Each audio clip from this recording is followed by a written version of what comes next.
iniciamos esta edição, Camila, com um alerta na saúde pública. Uma menina de apenas 5 anos morreu com suspeita de meningite bacteriana lá em Sinop. A situação é ainda mais grave. A tia da menina segue internada em estado crítico. Que situação, não é, Lúcio? E, por outro lado, um terceiro caso suspeito de outra criança atendida no Hospital Regional de Nova Mutum foi descartado pelas autoridades de saúde. E é o que a gente acompanha melhor agora. A morte de uma criança de 5 anos por meningite e a internação de uma outra com sintomas semelhantes foi confirmado pela Secretaria Municipal de Saúde em coletiva na manhã desta terça-feira. De acordo com o Laboratório Central, o diagnóstico foi confirmado após análise de amostras. Segundo a Secretaria de Saúde, assim que os principais sintomas da doença foram identificados, a equipe de saúde iniciou o protocolo de atendimento na unidade de pronto atendimento. Sexta-feira, 2 pacientes que procuraram nossa unidade de saúde, né? Na verdade são 2, a UPA, logo já foram para o hospital regional, em 2 horas saiu a vaga, sendo vaga 0, foram para o hospital regional. Desses 2 pacientes, nós coletamos o líquor, mandamos para Cuiabá para o LACEN, né? Deram entrada na sexta, na segunda-feira veio a confirmação. O de Nova Mutum, o que passou foi um áudio do escritório regional para nossa vigilância, que descartou totalmente pelo exame a meningite. Então, nós temos 2 casos hoje confirmados pelo LACEN de meningite bacteriana em Sinop.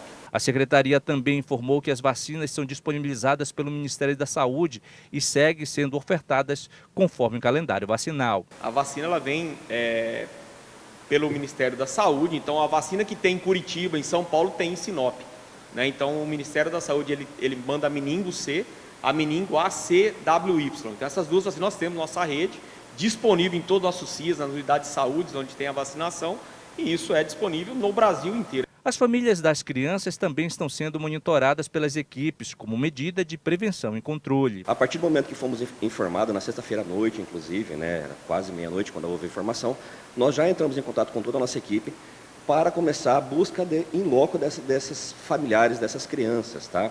Contato com a escola e tudo mais.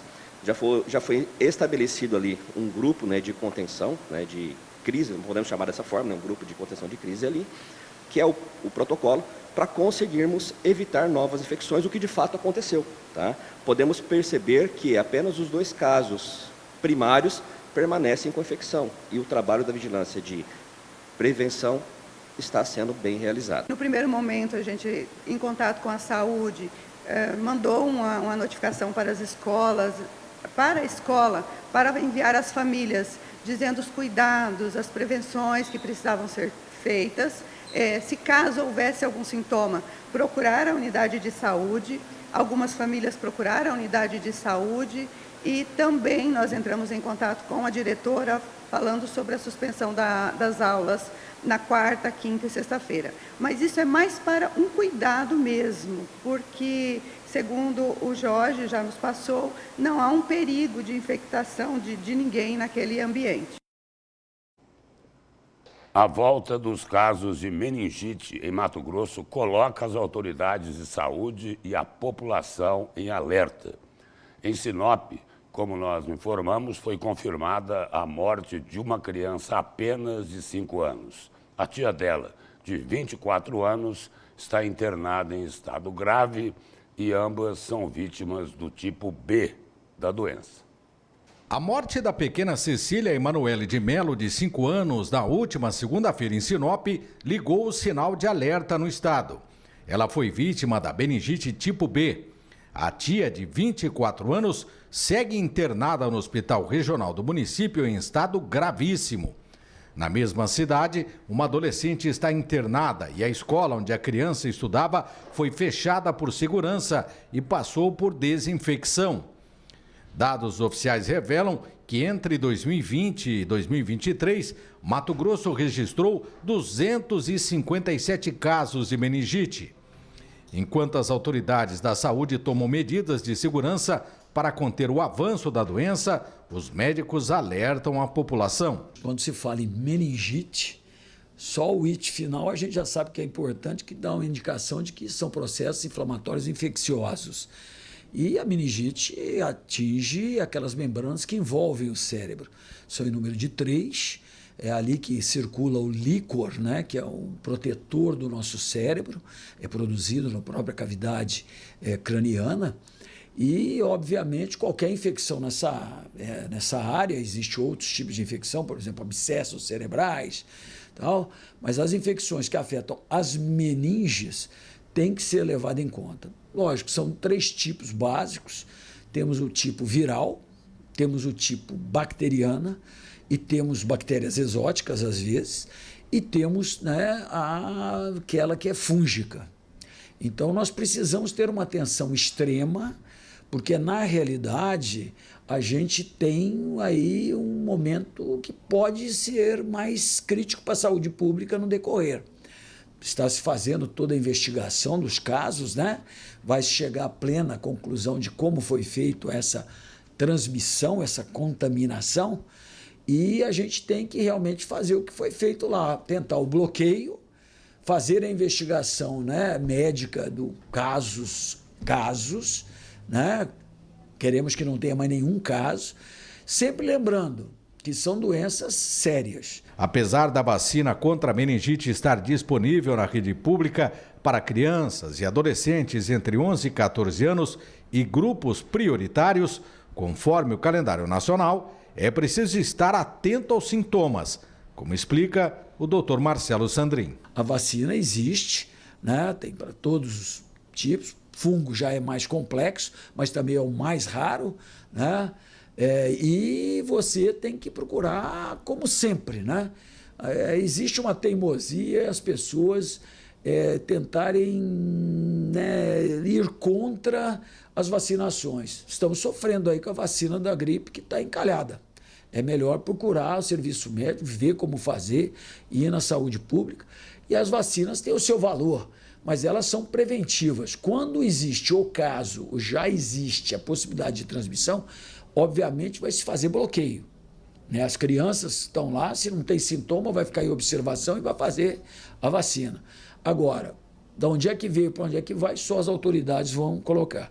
Mas, de qualquer maneira, sendo viral, sendo bacteriana, sendo meningocócica, como eu falei, a mais intensa, sendo fúngica, existe tratamento, mas, infelizmente, alguns casos não resistem e, mais do que isso, podemos ter sequelas a médio e longo prazo.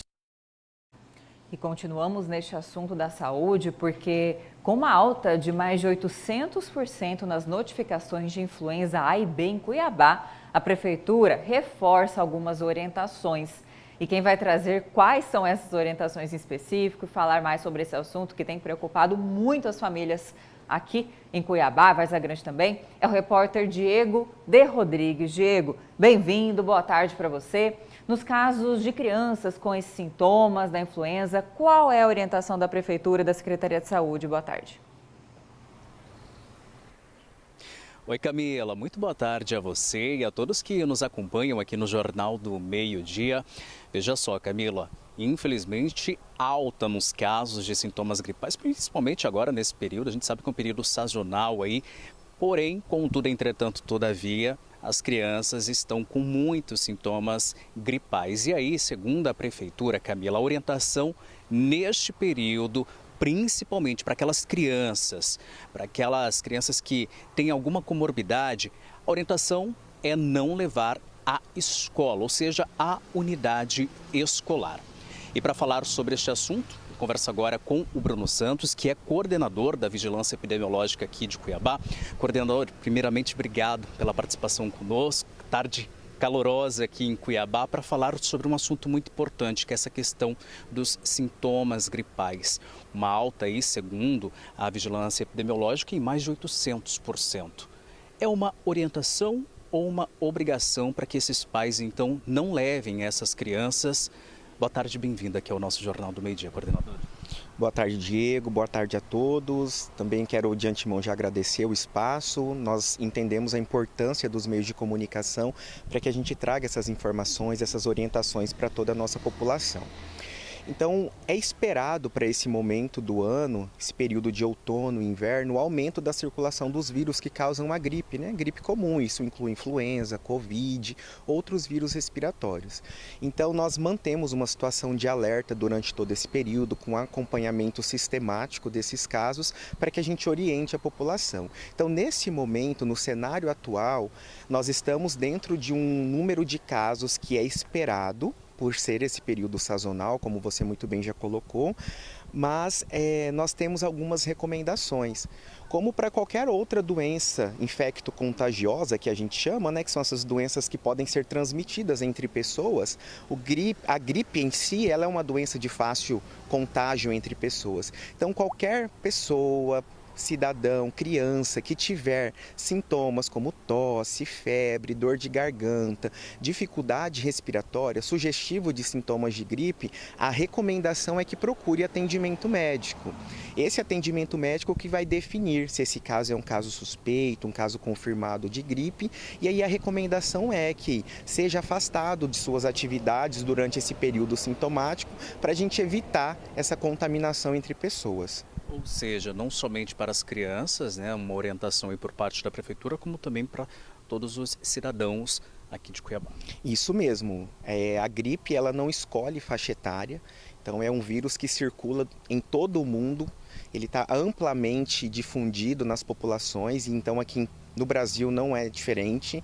Então essa recomendação ela serve para qualquer público, qualquer faixa etária, principalmente aquele público que nós chamamos de prioridades, que são as crianças, principalmente de 0 a 2 anos, que desenvolvem muito quadros de bronquiolite associada a vírus respiratórios, os idosos, as pessoas com comorbidades, são públicos que a gente precisa ter um cuidado e um olhar especial quando apresentarem algum tipo de sintomas. Até para quem está em casa nos acompanhando, para entender como que vai funcionar essa questão, então, desse afastamento, no caso aí desses estudantes, dessas crianças. Segundo a Prefeitura, não vai ter nenhum problema ali com relação às faltas.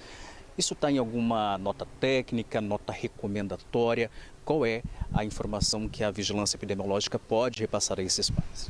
Nós emitimos, em nome da Vigilância em Saúde, da Secretaria Municipal de Saúde de Cuiabá, uma nota informativa nos últimos dias, reforçando para a população quais são os sinais característicos dessa gripe e quais são as recomendações. Esse afastamento ele vai vir nesse momento através de uma recomendação médica.